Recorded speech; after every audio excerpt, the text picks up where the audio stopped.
千葉県の定番、観光&テーマパーク10選。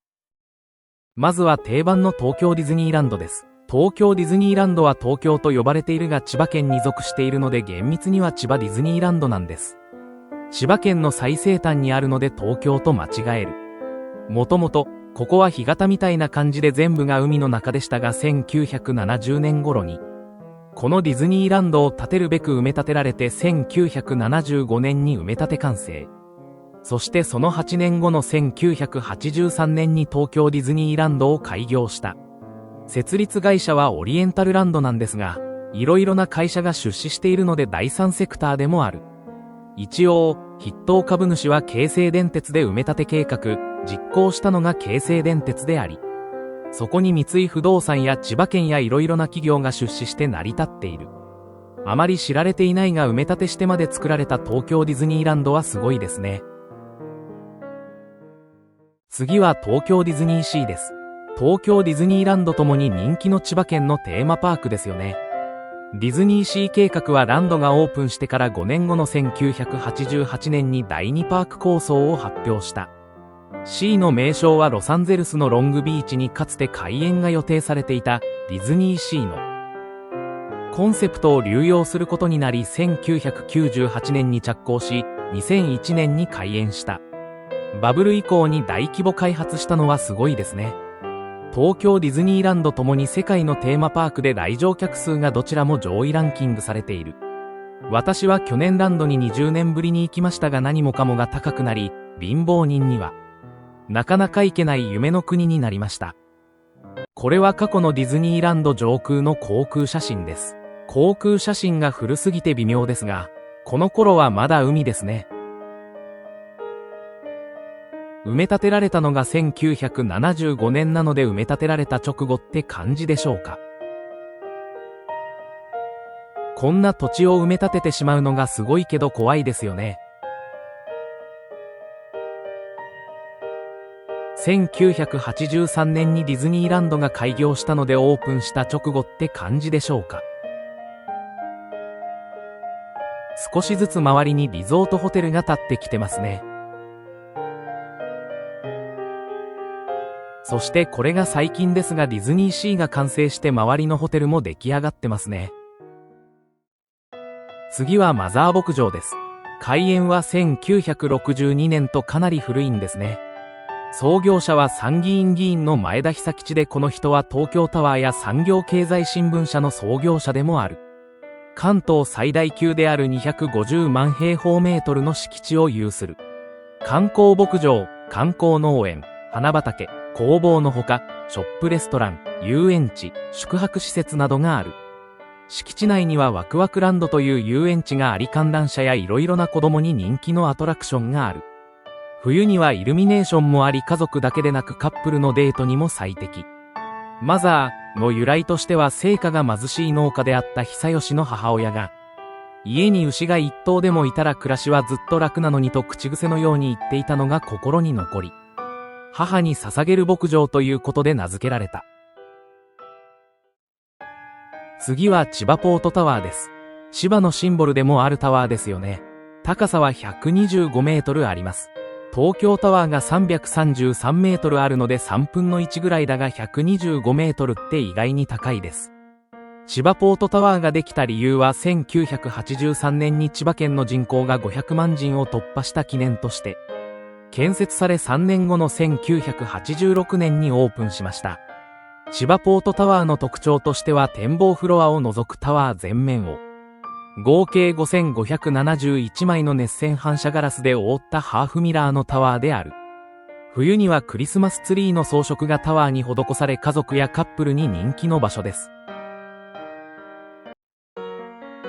次は鴨川シーワールドです。千葉県内でちゃんとした唯一の大型水族館です。1970年に八島観光株式会社が開業しました。もう55年も経過してるんですね。鴨川シーワールドといえばシャチですよね。これからの季節はシャチが大活躍です。最前列に陣取って攻撃を受けるのが、この鴨川シーワールドの醍醐味ですよね。県内だけでなく県外からもたくさんの人が来ます。家族もしくはカップルに大人気の場所です。水族館の周りにはホテルもあるのでホテルに泊まりながら水族館を楽しむのも良いですよね。あとは海鮮系の食事も美味しく千葉を満喫することができるでしょう。次は海ほたるです。東京湾アクアラインの途中にある人工島のパーキングエリアです。1997年にアクアラインが完成したと同時にこの海ほたるもできていますが、最初のうちはアクアラインの料金が4000円とバカ高くで誰も使わず、そこから3000円ぐらいまで値下げして、その後に今の800円まで下がり、みんなが使うようになった流れです。でも現在は時間帯で値上げされてます。海ほたるには展望デッキやモニュメント、幸せの鐘、海メガネ、アクアラインシアター、ご当地グルメなど観光スポットとなっている。日本夜景遺産に指定されている。家族やカップルに人気の場所ですが土日は混むので行くのはやめた方が良い。次は木更津アウトレットです。店舗数308店舗で日本一の大規模アウトレットモールです。オープンしたのが2012年で、当時の店舗数は175店舗とそこまで大きくなかったが第2期拡張工事で248店舗となり、第3期拡張工事で308店舗になり2025年6月23日には第4期開業を予定しており、店舗数となる330店舗に拡大する。ちなみに2位には302店舗の三重のジャズドリーム長島で3位に御殿場アウトレットが来る。敷地面積ランキングでは御殿場アウトレットが最大規模です。アウトレットブームが来た時は八王子にいたので御殿場アウトレットにはよく行きました。木更津アウトレットの近くには木更津観覧車パークがあるので子供も楽しめて、衣類以外にもコストコがあるので一石二鳥なスポットがあり一日楽しめます。次は犬吠埼灯台です。千葉県の最東端に位置し1874年に完成、日本を代表する灯台の一つで、歴史的文化財的価値が高く、国の重要文化財に指定され、海上保安庁により A ランク保存灯台ともなっており世界灯台100選、日本の灯台50選にも選ばれている。富士山のような高地や離島を除く日本国内で元旦の初日の出が一番早く拝める場所として知られている。バイクでは初日の出ツーリングがよく行われる。灯台の周りには食事処が豊富で海鮮系の食事は美味しいところばかりなので、灯台からの景色を見た後は食事をしていくことをお勧めします。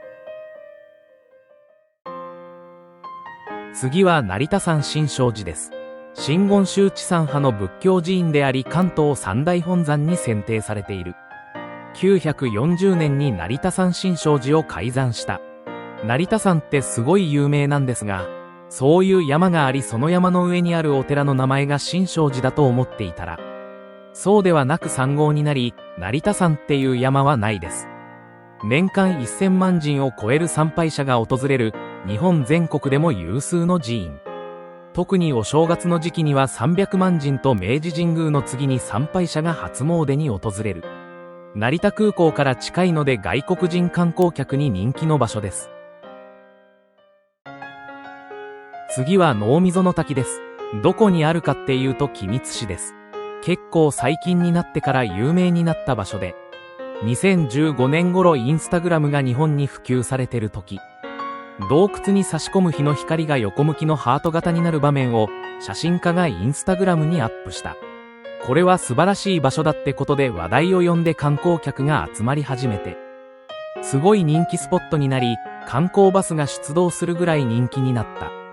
養老渓谷より今では人気かも。ちなみにちゃんとした名称は濃溝の滝、亀岩の洞窟です。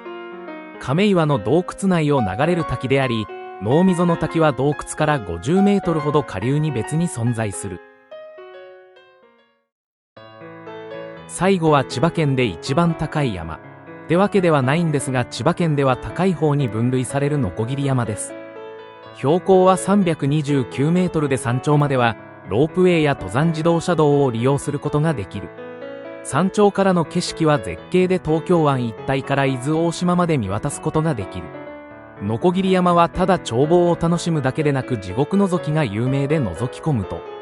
スリルを味わいながら眺望を楽しめる。これが鋸山の醍醐味ですよね。その他鋸山全体が境内である日本寺で大仏や石切り場跡の絶壁を見ることができる。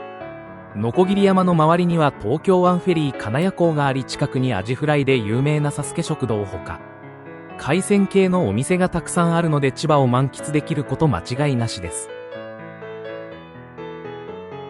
いかがでしたでしょうか？千葉県の観光テーマパーク10選。ネットのランキングをもとに今回はスポットを紹介しました。行ってみたい場所がありましたらぜひ行ってみてください。次の空から千葉は私が選んだ観光テーマパーク10選を紹介します。それでは次のドーン